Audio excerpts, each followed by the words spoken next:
Hi everyone! Today we're going to go through Mediterranean diet frequently asked questions part 2. Now I have a part 1 video about frequently asked questions, which I will link up here and I will also put in the description box below. And in that first video I covered, can you eat carbs, things like pasta, can you go to Starbucks, can you drink smoothies, how to get started, how to shop. It's all a really good primer for you if you want to get started on the Mediterranean diet. So like I said, I will put that in the description down below. In part 2, I've gotten a group of new questions in, so thank you everyone who submitted questions to me, and we'll get started right away. Question number 1, what can I eat for breakfast on the Mediterranean diet? Everyone says breakfast is the most important meal of the day. Well, first of all, I have a breakfast playlist on this channel, which I will also link in the description box down below. I also have an entire breakfast chapter in my cookbook, The Big Book of Mediterranean Diet Cooking. And just to address what is the most important meal of the day, I would say the most important meal of the day is the one that's the most important to you. I don't really eat breakfast all that often, so I don't agree with breakfast as the most important meal of the day. It has to be what fits into your lifestyle. So I like to sleep in, I like to get up a little later, and sometimes I don't eat right away when I get up. I really don't eat for a couple of hours. I might have a cup of coffee, and then by the time I eat, it's lunchtime. So I don't always eat breakfast foods, or sometimes I'll have breakfast foods for lunch. But you can really eat anything you want. I wouldn't be restricted by what people traditionally say is breakfast. You don't always have to have eggs and bacon or cereal or oatmeal or things like that. Eat whatever you want. If you have a cold chicken leg in the refrigerator, eat a cold chicken leg. But to be honest, in countries like Italy and France, they don't make a big deal out of breakfast. They may have a coffee. In Italy, they'll have, you know, an espresso or maybe a cappuccino and maybe a little cookie or something. And in France, they might have a little piece of baguette, you know, maybe this big piece of baguette spread with some butter and some jam. They don't really make a big deal out of it. So I would say have whatever you want for breakfast. Check out the recipes in my book if you do want to have some ideas for some ways that people eat breakfast all around the Mediterranean areas. And so that's it. Have whatever you want for breakfast, and don't even feel like you have to eat it if you don't want to. Question number 2, can I be plant-based on the Mediterranean diet? Oh my God, yes, it's so easy. I'm always saying eat vegetables. Try to eat at least 5 to 10 vegetables every day. Make them a variety of vegetables in all different colors so you get different nutrition.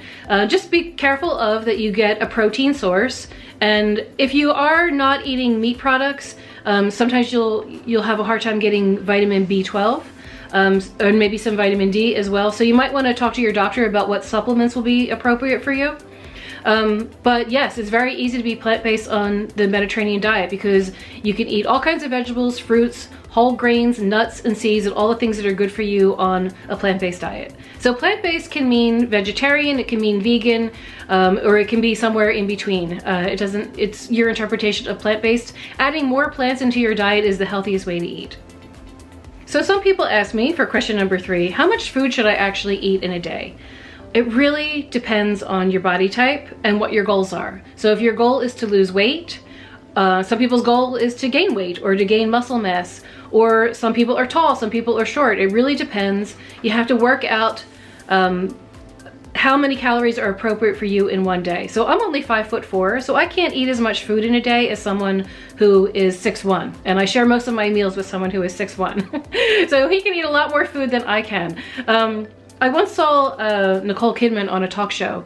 I think she was on The View, and she was sitting amongst all those women on The View, and they were asking her, what do you eat in a day? And she said, whatever I want. And they were like, oh, come on, you're Nicole Kidman. What do you really eat in a day? And she said, I am 6 feet tall, and I can eat whatever I want.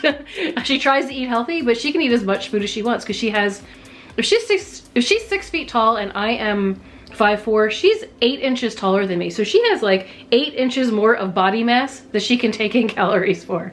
So good for her. She can eat a lot more food than me. I have to really be careful. So for me personally, if I'm trying to maintain my weight, I will try to eat between 1,400 and 1,600 calories a day. If I'm trying to lose weight, I try to eat 1,200 calories a day. But you should really discuss this with your doctor. He can tell by your height and your weight and what your goals are and what your body type is of how many calories you should be eating a day. Because my doctor even told me if I really wanted to lose weight faster, I could probably go down to 1,000 calories and just make sure that I'm still getting enough nutrition. But you shouldn't follow those guidelines. You should figure out the guidelines for you. Okay, last question of the day. Is there any food that I should be eating every day for maximum good health? And I would say yes, dark leafy greens. I think you should add dark leafy greens as much as you can in your diet. And when you're making up your plate for dinner, try to add some vegetables on the one side of the plate and then add an extra scooping of some kind of dark leafy green. And I have a whole video on dark leafy greens. It's called You Don't Have to Eat Kale. Of course you can eat kale if you want to. But the video goes through 10 leafy greens that are an alternative to kale. So that'll give you 11 ideas of dark leafy greens to add to your plate. You can put them in salads, you can cook them. So I think they're so packed with nutrition, they're so nutrient dense that they are the perfect food that you should be trying to eat every single day. So if there's anything that you want to add every single day, make it a dark leafy green. So that's all I have for you today. If you have any questions about the Mediterranean diet, please put them in the comments below and I will make a part 3 video. I get questions from people all the time and I'd like to gather them all together and then do them all in one video. So have a very pleasant day and eat healthy, and I will see you very soon. Bye.